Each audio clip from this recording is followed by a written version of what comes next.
All right. Well, there. Let's take everybody right there again. We're doing some of the things that we've been talking about there at 23. Okay. Everybody right on it.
I'm glad you did that because it gives me the opportunity to point out something terribly, terribly important.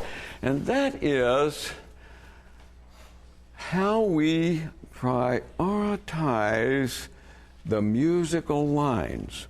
Now, so many times in a piece, we'll have maybe 5 totally different linear elements being played.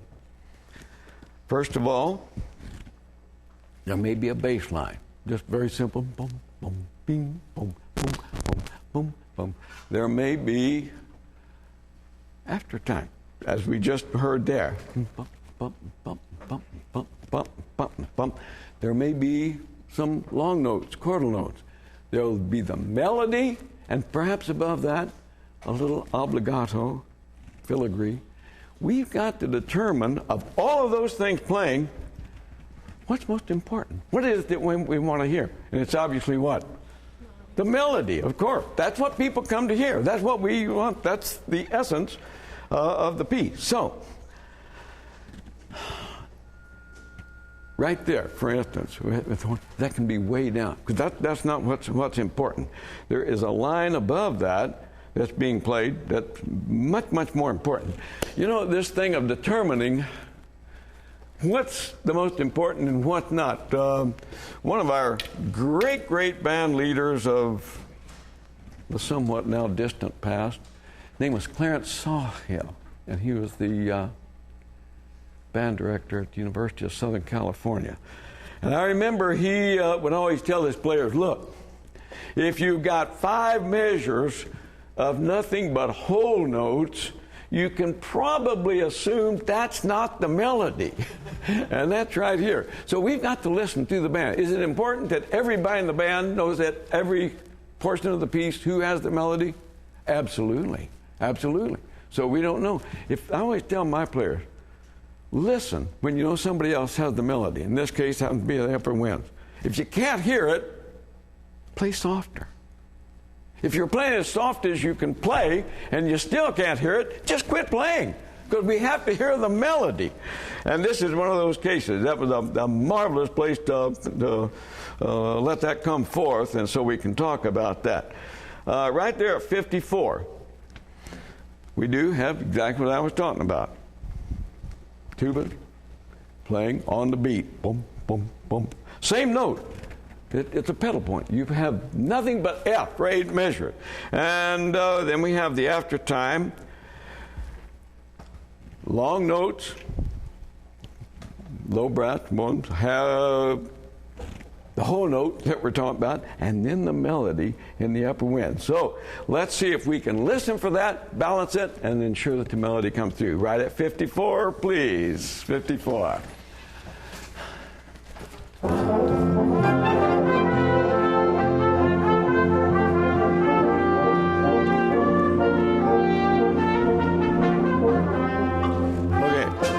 Let's do that again. Our ensemble was really kind of ragged there. Okay, at 54. Here we are.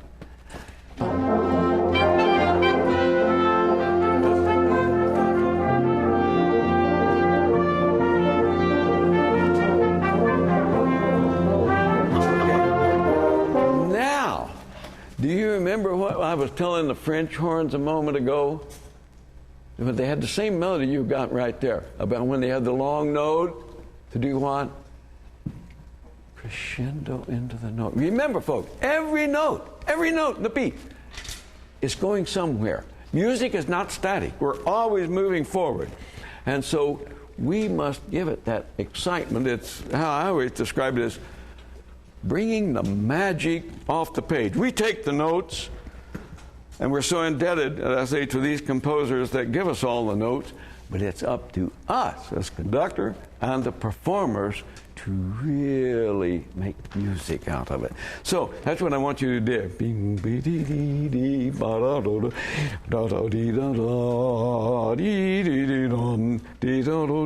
So forth, with the long note. Let's back up a little. Let's go clear back to 47. 47. Now we're coming here in two measure, the thing where this melody is handed off again, much as we talked about before with the passing of the baton. Clarence is going to have it, the saxophone, finally the piccolo. Piccolo is always the thing that caps it, right? So you have that wonderful opportunity to be the last one, put the icing on the cake. Right here at 47.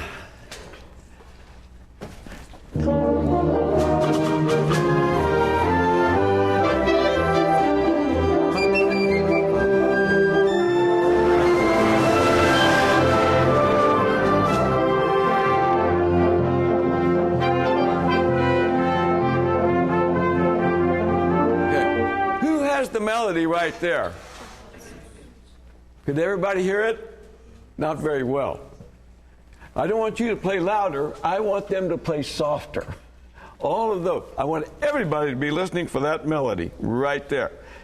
If you can't play it, if you can't hear it, you've got to play softer. 47 once more. That's how we arrive at band balance. 47.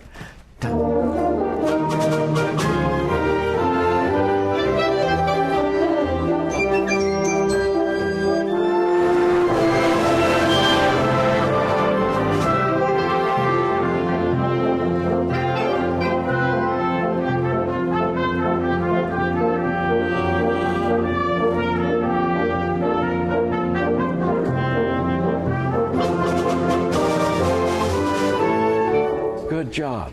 That's what I want. Let that note just go in there. And you don't need to play louder.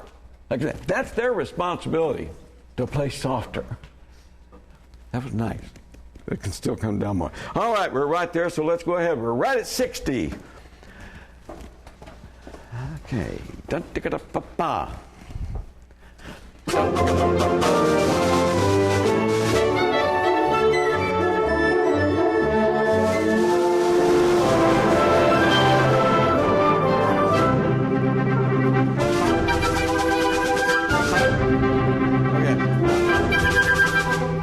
Upper winds, you've got to be just as crisp and short and bouncing as the trumpet. Let me hear those flutes and clarinets right there where you were. On 3, 1, 2. One more time. Bounty. 1, 2. Okay, everybody back to 60. Right at 60.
at 124, all the aftertime figure way, way down. We've got to hear the ground. Okay, that's fine. Now, clarinets, in the measure before 110, you have this little sweep that goes up. First, you have 2 beats of 16th notes.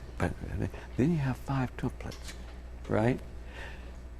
Big crescendo. Now, the question always comes up. I've worked and worked with my clarinet section, or the sextuplet, and the sextuplets are never together when they get up there. Let me tell you a secret. It doesn't matter. It's the effect of that sweep. So if you're not exactly together, who cares? Right? Let me hear all the clarinets there, 1 before 110. But the first 2 have to be together, particularly the 16th. Right? Play. Now, let's do the same thing with even more crescendo, a lot of air. Okay, 2, 3, 4. All right. Let us bounce back just a bit. At 100, in fact, let me say that. Here again, there is nothing that says those big accents occur on 2 and 4. That's me and the band. But we think, and I say we, because if I think it, they think it. We think that's how it becomes musically much more exciting. Yada-da-ba, yada-da-bam. Not written, but very, very important. Somebody may remember that Gustav Mahler said the most important things in music cannot be notated. We just have to know and understand them. So we're going to back up and get into that con forza section at 100 with that. Okay, let's go back, and so the clarinets have this opportunity to do that. Well, let's start at 95, and that'll get us into that section.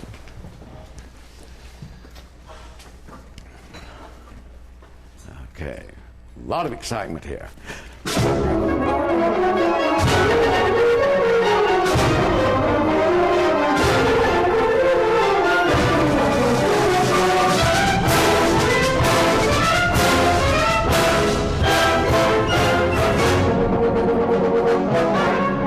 Same thing, and that's why it's important. A lot of things that we say apply throughout the piece, and then not only throughout the piece, but in all the pieces that we play. Remember before when we said we have this little syncopated measure that takes us into the 8th and 16th again. Bam, bam, bam, ba, ba.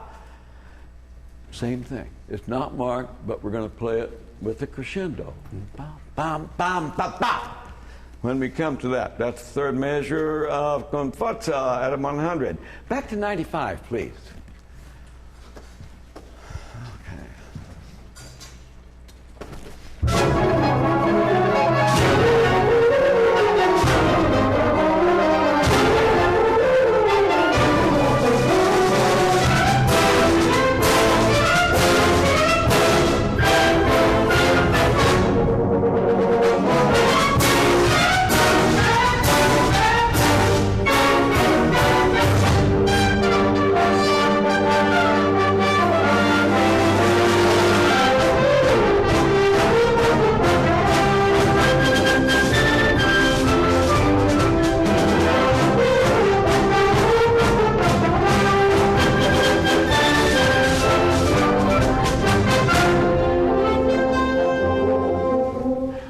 Talking about accents, here's another thing that I do that's certainly not marked, but horns where you have them,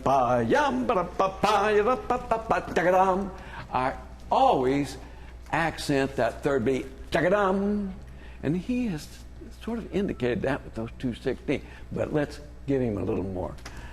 Very good. Once more, let's go clear back to 95. Let me just talk to the band leaders a minute. Isn't this a wonderful band? How many of you wish you had a great ensemble like this? Gosh, that would just about bring me back to teaching again. Such wonderful young people, so well trained. The rehearsal discipline is just superb. You know, in the symphony orchestras, they call that routine musician. They either say that a person is routine, he knows all of the orchestral literature, knows exactly when he should bring up, when he should hold back. That's what these young people are learning. And such a delight. And let me tell you this, and I'm going to tell all of you this too, this is going to stay with you a long time. And I'm going to digress from the music. I'm going to get philosophical for just a minute. And I want to tell you, what you are doing is very important. This will have a greater impact on your lives than at this moment you have any idea that it will. But the things that you are learning here, not only about music, but about teamwork, the importance of being a contributor to an organization, the sum of which is greater than all of the individual components. You're going to realize as you go through life the things that you have learned right in this band can play such an important part of your being ultimately successful in any endeavor that you may decide to go into. So never minimize the importance of the time that you spend right in this ensemble. It is important. And as you get on in life, maybe you won't play anymore, but you will look back at these days and say, I remember when I was playing in that O'Galley High School Symphonic Band. So, well, with that being said, let us jump to 95 again. Okay.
Let's make this a little different section. We've had all of this big excitement, huge dynamics. Let's bring all of this down. And horns, that includes you too.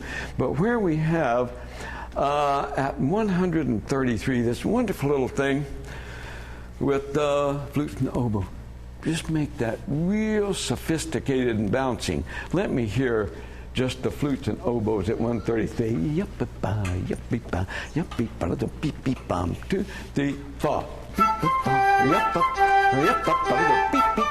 Yeah, you do a little bit more with it. And it wants to be just a real fun little thing, and that dynamic is fine. So mezzo forte. Listen, with the flutes and oboes, don't always pay too much attention to dynamic.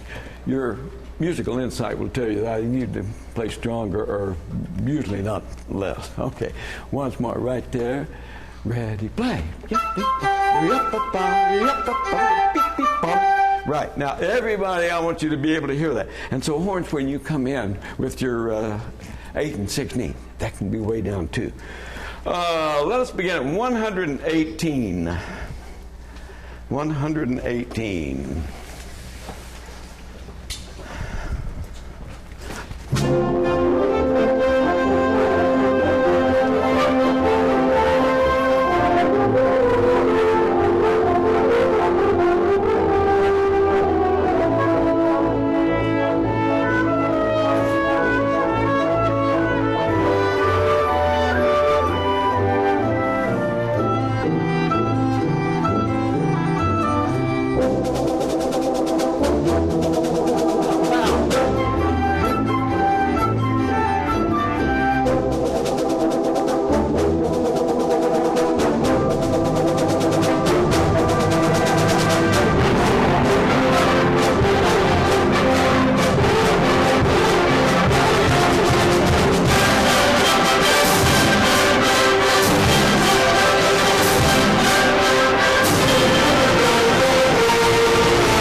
Finish.